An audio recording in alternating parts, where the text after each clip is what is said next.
sambina ni sanfla dafa masababina wara musukroba mina ko abe jimalun duma saya nara kana penenta musukroba sa kila wara sai mamuma akukomba kwal kana so kam soni sudon ka kon jimanye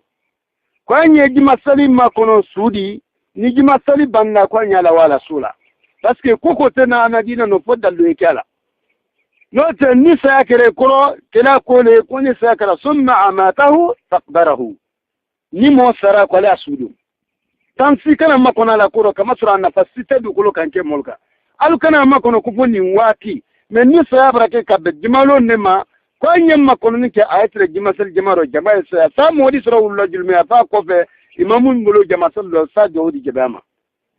ninke imamun ko na tam su probanye ka sabuka ala saraka bone ala kunyimadi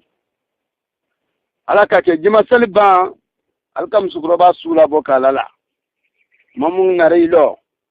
ay kumala kan kam su proba tanu ka tanu ala kunyimala ana la salila ana la saraka bola wallahi misri ta da na bari mal abani tanu lila tunameno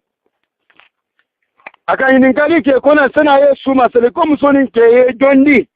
sarati ni julu karala wo yala julu ko garanti ina bo bari maka garanti ke nyam mase aflana kwaye ya fa musoma woto kontembo lo men belema avo musonin ke jondi muhammad sura jamaro men kumara ko musonin ke jondi muhammad sura jamaro men kumara ko musonin ke jondi muhammad sura men kumara kedo ukam su roba kelon woni kelon nyon trafe ukam magfiko kubara jama'atu nyon imam ye kumala membra nan na kila den norabi na ya na sallanna kan ni kalike ku kan ku gajabi akullah wallahi kuntu se musun na ku siriyala kwa kelen ni kuntu sa siriyala kwa kelen ni imam ni bran ni kalike kwa ke jondi musonin trende la lulema akaben suronde ku kana trele ni la jamali la siro kama sura kan mendila aluma alubara tanofe sambina ni samflani koro ayesumanduma tibila kadi aluma kafanin san kadi aluma kawali foko nyuma ke soma alubara landa laro ndeme bona sambina ni samfla sira katibi mendo da kono la mento ko sana na kasro kelen pelaran nen kamari ala mbaba kuma la yemme koro yesla ni musuma aido arjine ko mena kasro mafelan nenka akake imamu ni akomole mari ala tanke makitini musunte kana sladama badamalu abone wolo kan kana mo saninya an kana adabaden tano ha yorodo adabaden gunuwe Allah taala kilimta sale kono idi modo ayenya la bela me akajwa kala bonkoro foko watem siriyaro idi modo ayenya la bela me akajwa surumbala katum damsin bela danika ayeto nyine na ala na jamarla fa e momil baraka nyini ariba ul baraka nyini na kawanya mola alama men ko fay wole kasa anna jamanan no kuma ila man wole kasa anna jamanan no adi mo hake blala na buloro me haketaro adi mo hake blala baloro me haketaro ala taala kamil balo kama je gbere adi bawul balula sukrobani ke bani kuma nin fola imamu gbera agbera fokatimi akimado sula kumba anye masallila kala sakananywa afo amado ni wati sula ikoro kwa abulu koro tala kwa Allahu akbar wallahi beka yesuni mbrala makasankiro afula hiho faliye kaslanye mamso kasire ko mi falili lani duma ay sonkola tele bola dala ka kasanke mano ay sonkola nke imam kibo su trofe ako faqad ashadu hadha al-amru hatta yawm al-qiyamah akum rasriya nakila den kuma kama akasran kana mento musulla ko kadiro nal furketa akumra den kana ma haka wasi kama wulluna akumra den kana ma musoni pe ko ay tale kono kan kana masale ko nyor la sara kabo sambina ni samfla ala sambi kono noni samfla ala batu akamunyama amafu nyama bari malu iba karantira be nyanya kan billahi ye jamana me mararo ile kunkolo foto taka kase taka kitabina Allah taala ko bu musolla kella tampone ke musolla password ka sana Allah taala ye musoli ye lumena e banna jamana musulma velebi akabele musulma bara la diorate baraka fudi foto ni sara bralla la jamana kono so dem soni na salbani lu feneni awul kono tiyen ka feneni mil ka kono ta kamre mbalse bara flan ne tra musula adi ko nyuma ke akuju fenen ka kake me ke sauta siro atake la fani ko atake la bon fran atake la ladi arabe sana ra musosuru alga musosu ko la kariya nyoma masalimetra ro breke ka musosu ka blasla ka malo kabrusula alusuriya wati kabrusula anyala la se furi bele do toniya wallahi sumalolan nikila den narasoro safin bele lani ala asafir kabri banku mentoni al narasoro safin bele lanaka abara kun bele kanya be sutalal mamilna toslala alu naraye sama kabani safan ka kabo sa bele aluka sulala izbaraika ordi di kole sanin fa sakranya suri kwa kana sarati duma بركة ينال نرى بركة واتي منا كفارة من يقال يا فارا بركة كروتا واتي ساتو من يكون فنتنتي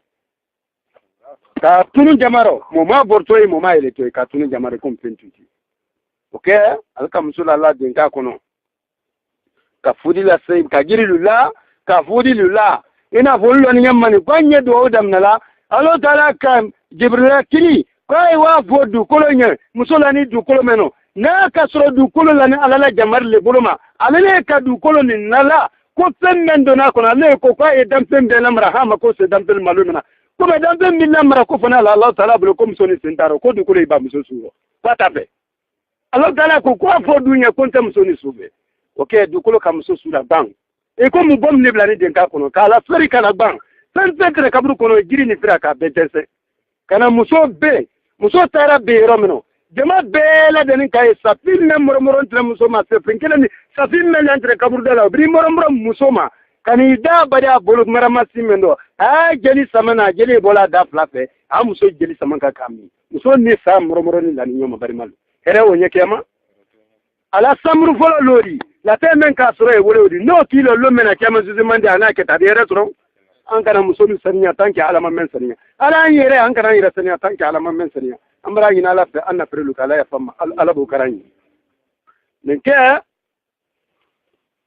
sabake ka ardudi ko albi bolo ko le sanfa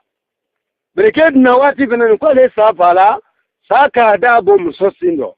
aka kun ko taka nyabe alala kiladema ako ya nabiy allah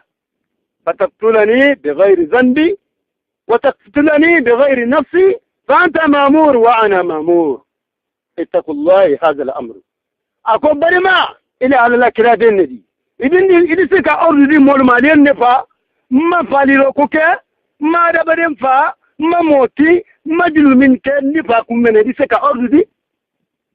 أكو بنيمة فنينا أكو جمرني نكوي من نمسو سوتا كنالا دو كبر كنو أكو نيا فينا منسا من كي جمري كوني كم فين جمري wanyana musoni njakata ka sabu ka la bara ju fulani sali kumani ala la kila denyati ako mansa wale kan firen jamari ako nyana musoni njakata ka sabu ka la bara ju fulani badi male siyama ako musoni kalfani kemme na dira ko kema herasro ko tela herasro ndamna le na la dira tero musola saya kofe kom ama herasila sa kema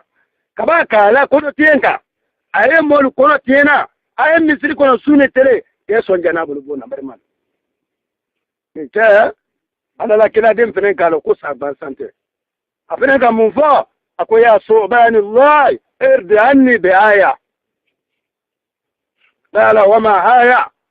aya qala thumma amatahu faqbarahu ala la kila dem fenen ko sama akoyile ala la sa akomra ko sa ban santiri akodiya anya musoni sudo ala la Qur'an haya klipe kuso sako ama ko we haya nyumandi jako